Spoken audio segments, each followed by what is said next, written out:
Hi, welcome to the Graying Tech. My name is Justin Gray, and this is an updated review of the LG CX48-inch OLED panel. I did a review on this last week. I don't think that I did a good enough job actually explaining the features and why I actually liked this television as a monitor. And there's a lot of people who might be considering this television for a monitor. So I wanted to give a more in-depth, better review than essentially what I did last week. So here we go. So first, I want to start with the pros and the cons of the settings themselves and the specs themselves. So on the pro side, this is an HDMI 2.1 display input. It has 4 of those style inputs. Now, why that's important, that means you're going to get a full native 120 hertz input on a full 120 hertz native display. That's critical for gaming on desktops. That's critical for PS5, for Xbox Series X. Essentially, this HDMI 2.1 standard is what is necessary in order to reach exactly what we expect from those systems and being able to display it on this monitor. So you'll get the full 4K experience with HDR with 120 hertz refresh rate. In other words, exactly what you expect.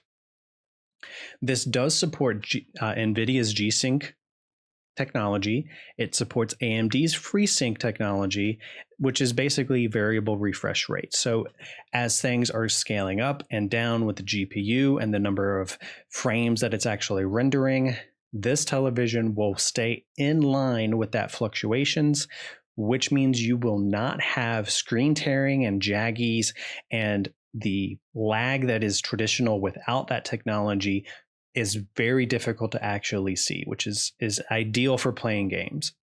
This does support 3,860 pixels as well as 4,096. For those who don't know, a 4K display normally is not truly 4,000 pixels in width. It normally is 3,860 pixels. So the fact that this does support the proper higher 4K standard when connected to a computer is actually a pretty cool thing. As I already mentioned, it does have 120 hertz native. It is 1 millisecond gray to gray transitioning. As I have been playing on this display, I haven't noticed that lag and the blurring and the basically ghosting that can occur if you don't have very fast pixel changes. And this is actually doing an excellent job of overcoming that. It has ultra low latency and it supports high gig HDR. So all of the standards that you would expect for gaming are there, as I've mentioned. It supports Alexa. It supports AirPlay 2, which is the Apple standard. It supports HomeKit. It supports Google Assistant. All of those are built in to this display, which is really awesome from a cross standard support. Whatever you have in your household, chances are that this display is going to support it. From a wireless standpoint, it's Bluetooth 5.0 and it's Wi-Fi AC. Now, they could have gone with a faster standard than AC, but honestly, we will forgive them in this instance. There is plenty enough bandwidth that's coming through at that standard that you're going to be able to stream in 4K. You're going to be able to get the content that you want. And as I've used this online, I haven't noticed it going, buffering or having issues trying to pull down that content. So the AC portion of this is perfectly fine. If that's an issue, there is the option to connect an Ethernet port to the Ethernet port in the back.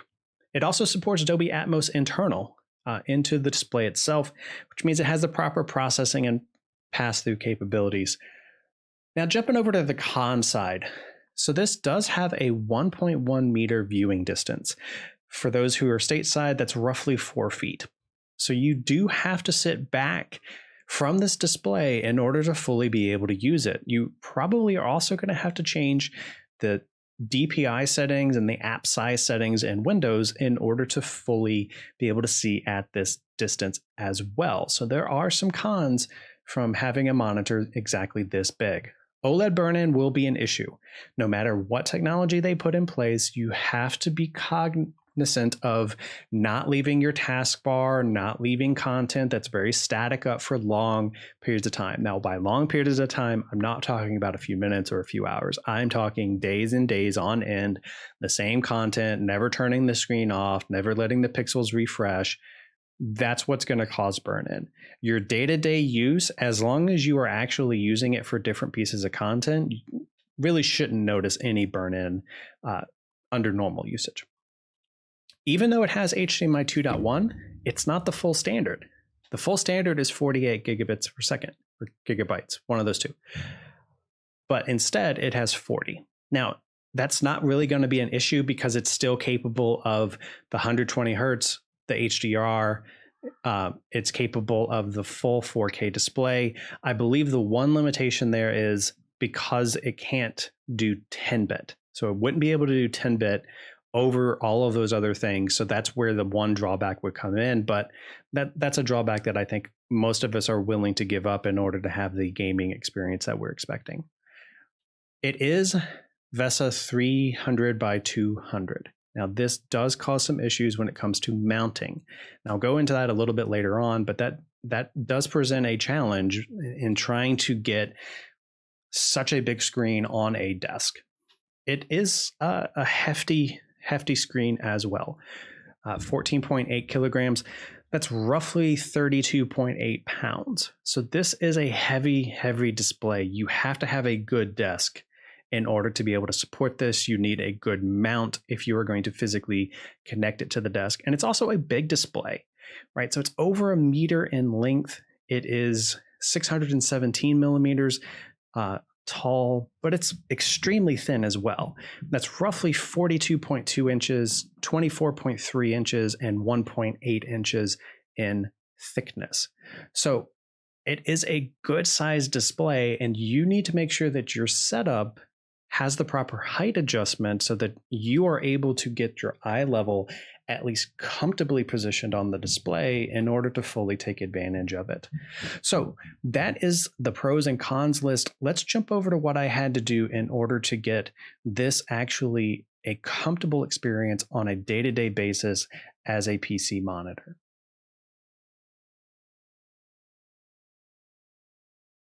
Update on what I have done in order to get my desk and environment ready to use this television as a monitor on a more consistent basis. So my traditional mouse pad does not fit on my keyboard tray, as you can see there. So I need to get a new one of those, but I did move that to that location. Now you can see how far back I typically am sitting in order to use this. So if we pull the tray all the way out to its full extension lock, I am normally about like that far away from the monitor. Now that is about 3.5 to 4 feet. And typically that's about what you would want to sit back from with a 40-inch display like this. Now the other thing that I had to do was I had to adjust the placement of my side monitors. You can see my corporate image right there, comes up on a separate monitor. And then my general entertainment, doing some other things image comes up right there. And then I have the big display in the middle. Now, if I am very heavy in something like Excel, or if I'm very heavy into something that is word or number oriented, I can move my arm and monitor closer to me. You can see I can bring that in. I can actually bring both of them together almost, turn off the central display, and be able to do what I need to do. So it still gives me that 4K for video gaming, for watching videos or movies, general day-to-day use. But and for video editing, I have to say it's really awesome for that as well. This is also giving me enough depth so that when I'm on camera and I'm doing things, it actually does a very good job of giving me a full screen with a whole bunch of stuff like the mic stand and things like that still being in front of me, but kind of not in y'all's way.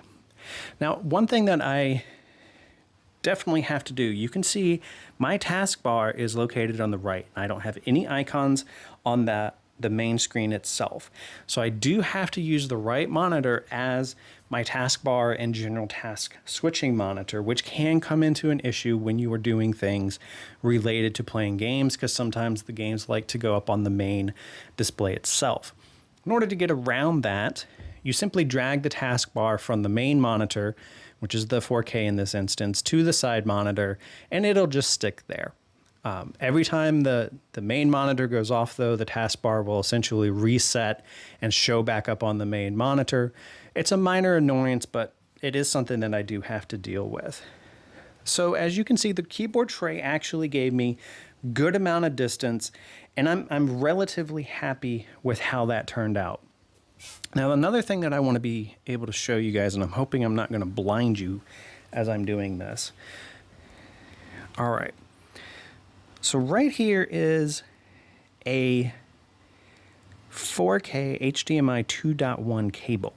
This did not come from LG.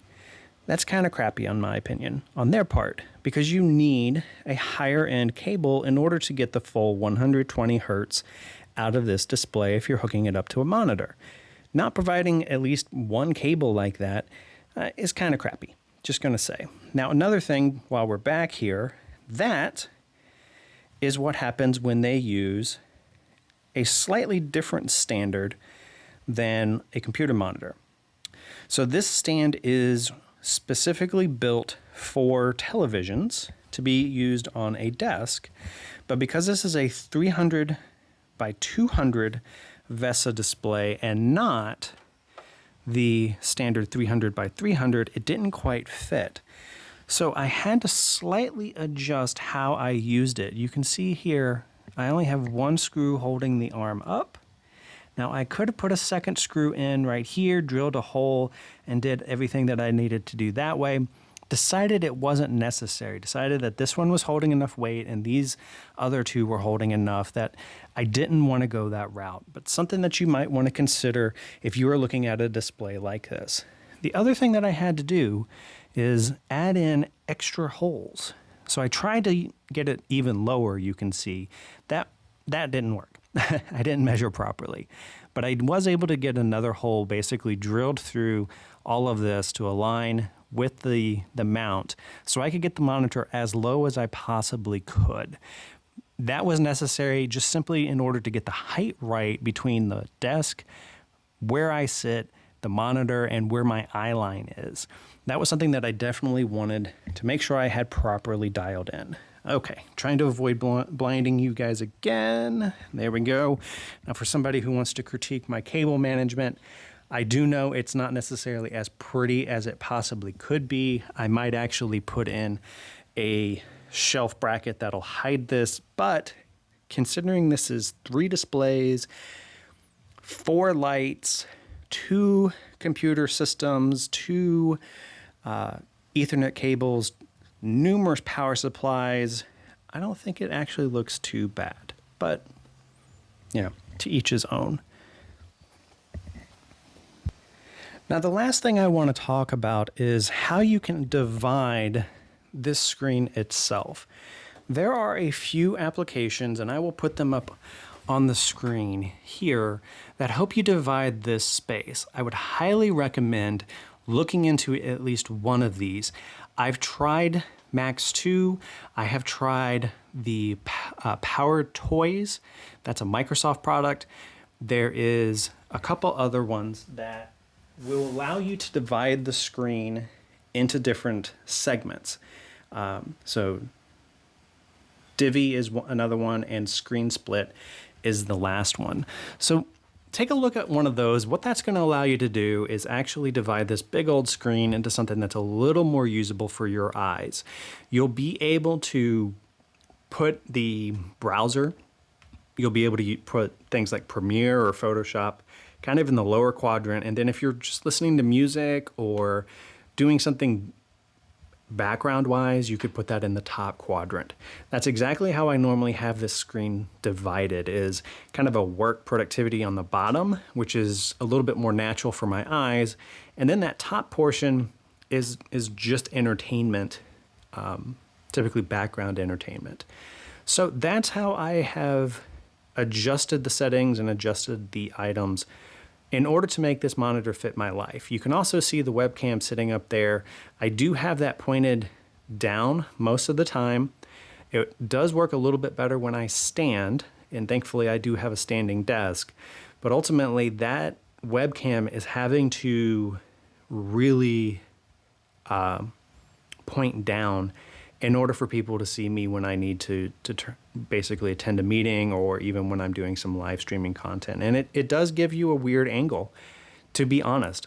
And so that's why a lot of the content that I am going to be shooting with directly facing me and I'm looking at the monitor, I'm going to have to put up another camera that's going to be more front and center of the display, and that might not work. That might become an annoyance, and we'll see how that plays out. So that's how I've adjusted my room in order to adapt to having such a big screen.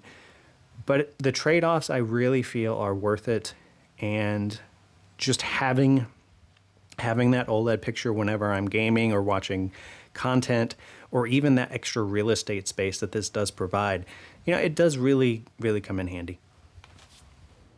Okay, now we're going to go through what it took to get the screen dialed in just for me.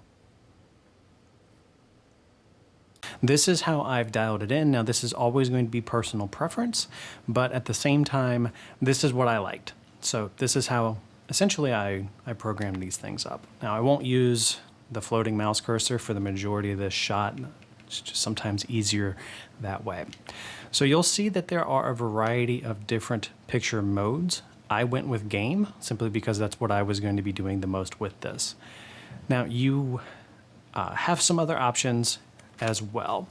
So I'm going to start off here with the OLED light. I went with 33, and simply that was because I felt that in my dark room that was as bright as I needed it to be. As you can see, as I'm sliding this up and down, it actually becomes harder to look at the screen, essentially in a dark room like I have.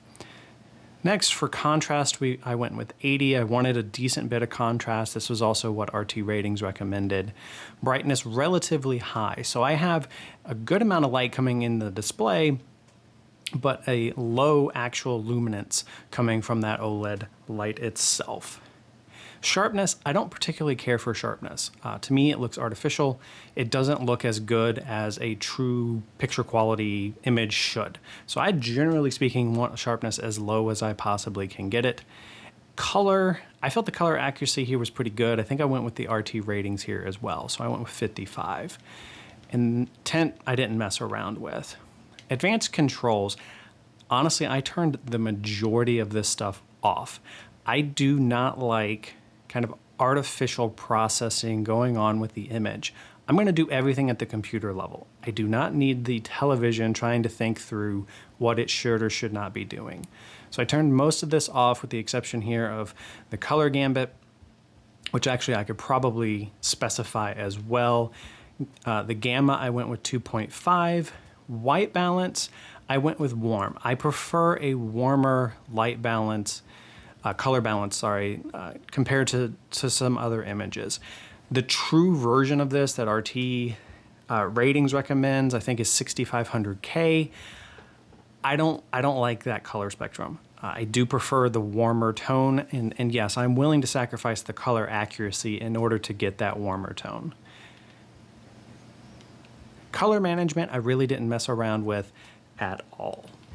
So that's how I set up my user profilings. Again, turned all of this off. I set the black level to low. To me, that's when it looked best. Everything else, just turn it off. Your computer is doing the majority of the work. And then I applied this across the board. I applied this to all of my inputs. That way I didn't have to worry about looking at, which one I had to change or which one looked the best. They all are set at the same level. Aspect ratio and settings. So obviously it's a 16:9. That's the way I've set it up. And I also turned on this just scanned feature. If you turn this off, it will have a tendency of underscan, so that the edges of your monitor output will not match the edges of the screen. By turning it on, we now have zoomed in a little bit and the edges of the screen are closer to what the monitor or the GPU is outputting. I turned Energy Saver off. The television goes to kind of quiet mode fast enough on its own that I don't have to worry about this particular setting. I turned off eye comfort mode. So a little bit of a voiceover here because what I said during the video was actually wrong. I do have this feature enabled. This is what allows me to use full RGB or the 444 standards. It basically gives me the wider range. And so to me, this portion here looks better when this feature is enabled. I actually played around with it after the video and figured that out. On. As you see, I was shaking the remote and it moved. Instant game response, obviously you need to turn this on. Turn it on for all of your items. This is what gets you that faster refresh rate that you need for playing games. So quite honestly, just turn it on. If I had an AMD GPU, which I'm hoping Big Navi is going to come out, or Navi 2X is going to come out this year and really justify, you know, having FreeSync, having an AMD GPU again, then this is where you turn it on. And then if you're doing a lot of movie watching, you might want to consider this movie mode. I'm not a big movie buff. I play many more games than I do movies, like by a factor of 100 it seems. But this is one of those areas that you might want to investigate and turn on your system. Now it doesn't impact your monitor kind of settings, which is really what we're going through here. OLED screensaver. I want to bring this in because of two things. This pixel refresher capability. If you're worried about OLED burn-in, you want to keep this on. Essentially what it does is when you turn the television off, it refreshes the pixels by sending different levels of energy to them and different colors and gets you back to a balanced pixel, right? So it prevents burn-in, essentially. And then the last thing I turned to low just in case was this logo luminance adjustments. Now, I do not, as you can see here, I don't keep icons. I don't keep a taskbar. I don't keep anything on this screen. I do notice I have one folder right here, which I'm actually going to drag over. That guy shouldn't be there. So again, you don't want anything on the desktop if you can keep it that way. Diving back into our settings here. So that was picture. Now the next thing that you should do is come down here to general. I turn off all the AI services. Again, I don't want something artificially putting in information through the system, trying to inform it about what to do. So I turn all of this off. If for some reason you can come up with a justification of why these things should be on, particularly when your source is a GPU and you're using this as a monitor, by all means, go ahead. I didn't find any use for any of these items though, so I turned everything here off. The next one on here that I want to point out is home settings. I turned all of this off as well. I don't want anything showing up when I turn the TV on when I'm connected to a computer. I don't need the home kind of bar at the bottom launching. I don't need any of that stuff. This is used as a monitor. Just turn all of these things off. The last one, and I'm gonna have to fault LG a little bit on this because this is where people really need to go. So I kept on settings and this transparency and this no signal image. I actually think this is really cool. So for about 5 minutes after it determines that there's no signal from the GPU, so that's going to be set by turn monitor off on your GPU settings, this no signal image will actually show a series of artwork on the TV. It looks pretty cool, and the reason that I like it is it's adjusting all of the colors that would normally be shown. So for that 5 minutes, the pixels are having to do something different rather than showing my normal desktop. Power mode saving, I turned this off. I don't have a hard drive connected to it, so I don't know why this would be on, but just in case I turned that off. Store mode, home mode, if you're setting this up in a store, this is actually where you would enable that kind of store mode, and that's going to go through a demo of the service. Now these here, this last section all here, don't sell my personal information, I turn that on. Live Plus, off. Quick Start, off. I don't like the light. I don't need a standby light on my display to know that my display is off, so I turned that off as well.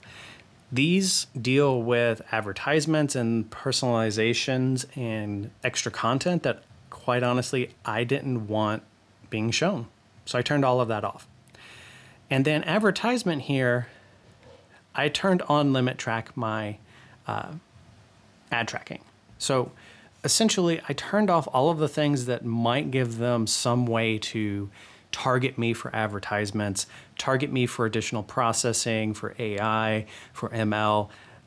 Look, honestly, guys, I'm using this as a monitor. I don't need this stuff on for a computer. If I was using this as a television and I was using some of the AI enhancements that quite honestly for a TV, from what I have read, are pretty good, sure, I would keep this running and I would keep it enabled, but that's not what I'm using this for. I'm using it for a monitor, and as such, I don't need those things on. So I kind of have to fault LG a little bit because you see how buried in all of those settings were. Let's make that a little bit more transparent, a little bit more upfront, because that stuff was on by default as well. So that is a rundown of the screen settings themselves. As you can see, still a vibrant, bright display. We still have some light. As you can see in the upper middle third, you can see my overhead light is showing up on camera, but when you're actually using the display, those kind of things never really show up at all. So from my experience, that really hasn't come into a major consideration. So there you have it. There is the updated review. Please follow me here on YouTube, Instagram, Twitter. Again, if you like this episode, click the subscribe button, ring the bell to get notifications, give me a thumbs up, and please share with somebody that you think might benefit from this content. Thank you much.